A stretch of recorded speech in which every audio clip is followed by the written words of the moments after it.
कर दो। जो हाथ में जल लिया और हाथ में जल लेकर के जैसे ही जल छिटका तो तीनों देव फिर ब्रह्मा विष्णु महेश प्रकट हो गए।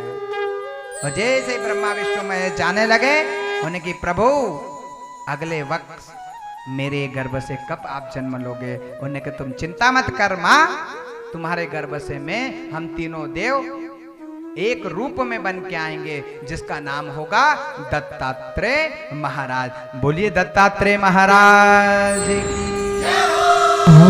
आज दत्तात्रेय भगवान का जन्म हुआ। कहाँ है दत्तात्रेय महाराज? किसने देखा दत्तात्रेय मंदिर? बताओ कहाँ है, बताओ। आंगन के बाहर है, लेकिन मेन मूर्ति कहाँ है? जहां संध्यापुरी जी महाराज, महाकाल की पावन नगरी, जहां माधवराव सिंधिया इत्यादि अनेक राजाओं चले गए, उनके वंश में ज्योतिरादित्य सिंधिया के परिवार से, हमारे यहाँ माधवराव सिंधिया के परिवार से संध्यापुरी जी महाराज की जहां गादी, जिस संत ने तपस्या कर करके दत्तात्रेय महाराज के यहाँ प्रकट हुआ, जिसको कहते हैं दत्त अखाड़ा। दत्त अखाड़ा में आज भी दत्तात्रेय महाराज विराजमान है। कौन सा दत्त अखाड़ा?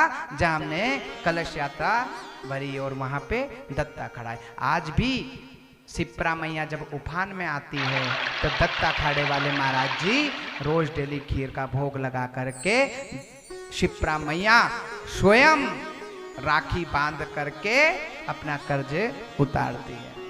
उस व्यासपीठ पर जो बैठता है, जो पीर की गद्दी, 5 मुस्लिम और 5 हिंदू जाकर के उस गद्दी की पूजा करते हैं, जिसको पीर की गद्दी कहते हैं, जहां साक्षात शिप्रा मैया राखी बांधने के लिए दत्त अखाड़े में आई थी, जहां भूखी माता विराजमान है। उसी दत्त अखाड़े में दत्तात्रेय महाराज का प्रागट, दत्त महाराज, दत्त दिगंबर, पीर जो होकर नागा सन्यासी तपस्या करे, उस दत्त अखाड़े में आज दत्तात्रेय महाराज ने 24 गुरु बनाए। कितने गुरु बनाए? 24। हमने कितने गुरु बनाए? कोई कहते हैं, हाँ, कोई कुंडली बताने जाए कि गुरुजी कौन सा हाथ देखा, तो गुरु तुम्हारा 12वां गुरु चल रहा है। जब 12 गुरु चल रहे हैं तो 12 गुरु, जब एक गुरु भव से पार कर देता है तो 12 गुरु जी चलते हैं साथ में, तो बताओ फिर क्या होता है? कुंडली दिखाने जाते हैं ना ज्योतिष के पास, वो क्या कहते हैं? अरे गुरुजी 12वां गुरु चल रहा है तुम्हारा। भगवान ने, दत्तात्रेय महाराज ने 24 गुरु बनाया। 24 गुरु में कुत्ते को गुरु बनाया, कुंवारी कन्या को गुरु बनाया, यहां तक कि पिंगला नाम की वेश्या को गुरु बनाया। कुंवारी कन्या को गुरु बनाया, कैसे बनाया? पहले कन्या को देखने जाते थे ना, तो पहले हाथ में कितनी चूड़ियां पहनती थी? छोरी और कितनी चूड़ियां पहनती थी बताओ हाथ में? मेरे हाथों में 9 चूड़ियां रहे। पहले एक हाथ में 9 और दूसरे हाथ में 9 दूनी 18 चूड़ियां पहनाई जाती थी। पहले यहां तक हाथ भरता। आज तो उस चूड़ी की ताल से जब बेटी को देखने जाते तो उस चूड़ी की ताल से, उस चूड़ी के कंगन की स्वरों से पहचान जाते थे कि ये बहू हमें रोटी देगी या नहीं देगी। पहले जो पूर्वज रहते थे ना, इतने अकलमंद रहते थे। इसीलिए बूढ़े जो ना माने बड़ों की सीख, जो ना माने बड़े की सीख, ले मांगे हाथ में कटोरा भीख। वो हमेशा भीख मांगता है, जो बड़ों की सीख नहीं मानता है। बड़े की, इसीलिए बुजुर्गों की आज्ञा का पालन करना चाहिए। एक बार बारात लेकर के गए लाड़े वाला। अब जब बारात लेकर के गए वहां पे, तो हमारे अभी वो लड्डू महाराज है ना, अभी उनकी सगाई है।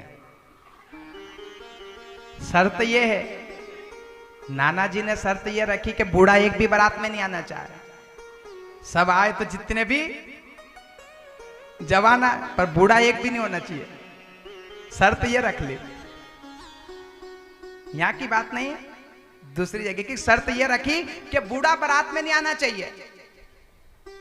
अब नाना जी लाड़े का नाना, अब नाना तो नाना, अब ना तो नाना जो है वो रिसा गया, उन्हें कहा हूं तो बारात जाऊं, नहीं तो सगाई तोड़ दूं।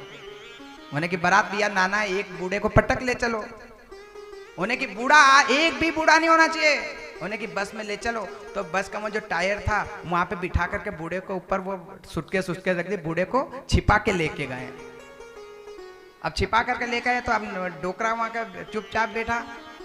अब लाड़ी वाले के जब तोरण मारा, अब तोरण मारने लगे तो लाड़ी वाले ने शर्त रख दी कि हमारे यहाँ जो नदी बह रही है, पहले तोरण लाड़ा जब भी मारेगा, पहले हमारी वचन को पूरा करो। होने की क्या कि हमारे यहां नदी है, उसको पहले खाली करो। क्या करो?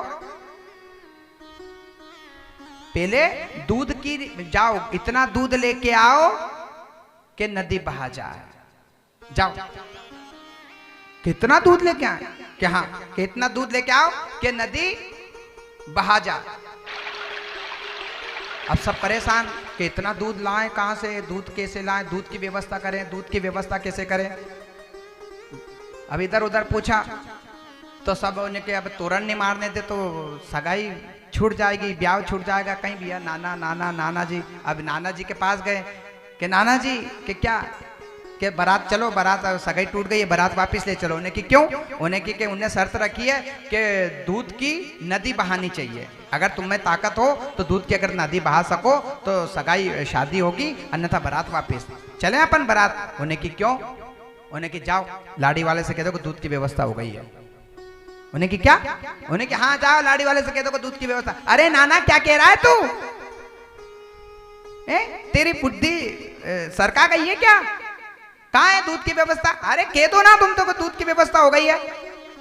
तुम जाके कह दी, एक ने जाके तोरण मारो, दूध की व्यवस्था हो गई है।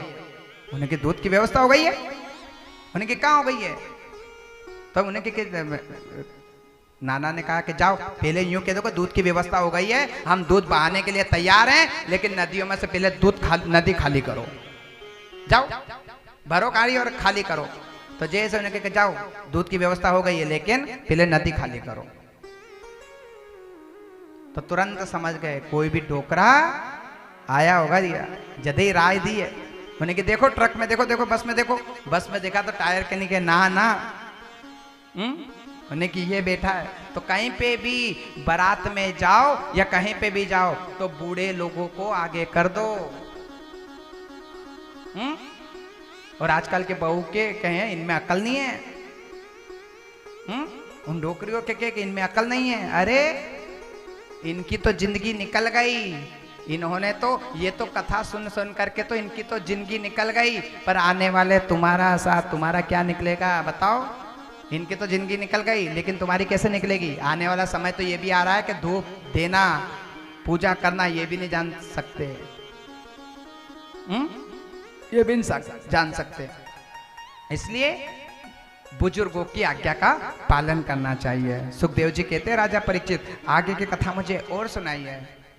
आज पहले जब कुंवारी कन्या को जैसे ही उन्हें कि जो मेरे हाथ जो चूड़ी की ताल से पहचान जाते थे कि सगाई ये हमारे लायक है या नहीं है, तो एक लड़की गई है, जब पूरी बनाने लगी तो एक चूड़ी बजने लगी। उसने एक निकाली, फिर बजी, दो निकाली, 3 4 5 6 7 8 और एक ही बजी। एक चूड़ी बजना बंद हो गई। तो उसी दत्तात्रेय महाराज ने पांव पकड़ लिए, बेटी मैं तुझे गुरु बनाना चाहता हूँ। मुझे तुझे देख लिया कि घर में 4 बर्तन रहते हैं तो हमेशा बजते हैं, और जहाँ 4 बर्तन बजते हैं वहाँ सत्संग नहीं होता, वहाँ पाठ नहीं होता, वहाँ पूजा नहीं होती। एकांत में जाकर के हमें तपस्या कर लेना चाहिए।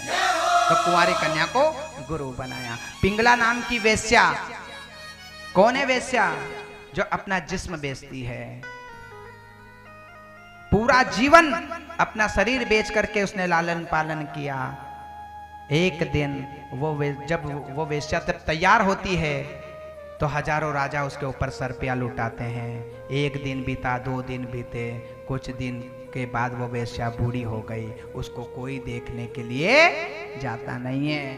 शास्त्र कहता है मात्र शक्तियों, जब तक तेरी जवानी तेरे साथ है तो दुनिया वाले तेरे साथ रहेंगे। जिस दिन तेरी जवानी तेरी साथ चली जाएगी उस दिन दुनिया वाले तेरा साथ छोड़ देंगे। दुनिया वाले साथ छोड़ देंगे, कोई तेरा साथ नहीं देता। साथ देता तो सिर्फ मेरा श्याम सुंदर मेरा कृष्ण देता है।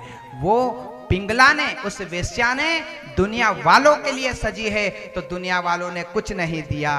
वृद्ध अवस्था हुई है तो ठाकुर के सामने पहुंच गई है, प्रभु पाप करना मेरी आदत है, पाप करके कह देना मेरी शरारत है। तुमने पाप करने से मुझे रोका ही क्यों नहीं? मैं तो समझा तेरी इजाजत है, मैंने तेरी इजाजत के बिना पाप किया है प्रभु, लेकिन दुनिया वालों ने मुझे कुछ नहीं दिया। लेकिन आज ठाकुर तेरे सामने 16 श्रृंगार करके आज मैं दुनिया वालों के लिए नहीं तेरे लिए सज करके आई हूँ। आज 16 श्रृंगार किया तो स्वयं श्याम सुंदर प्रकट हो गए। बता तुझे क्या चाहिए, तुझे क्या चाहिए? आज तुरंत सामने खड़ी हो गई और कह दिया, ऐसे वर को क्या वरूं जो जन्म ले मर जाए, और बलिहारी ऐसे वर को वरूं जो चुड़ लो अमर हो जाए। ऐसे वर को क्या वरूं जो जन्म ले मर जाए, और बलिहारी ऐसे वर को वरुण जो चुड़ लो अमर हो जाए। और जैसे ही चुड़ला अमर करके आज 16 श्रृंगार करके आज वो वेश्या बीच बाजार में नाची है। मैनू नचना मोहन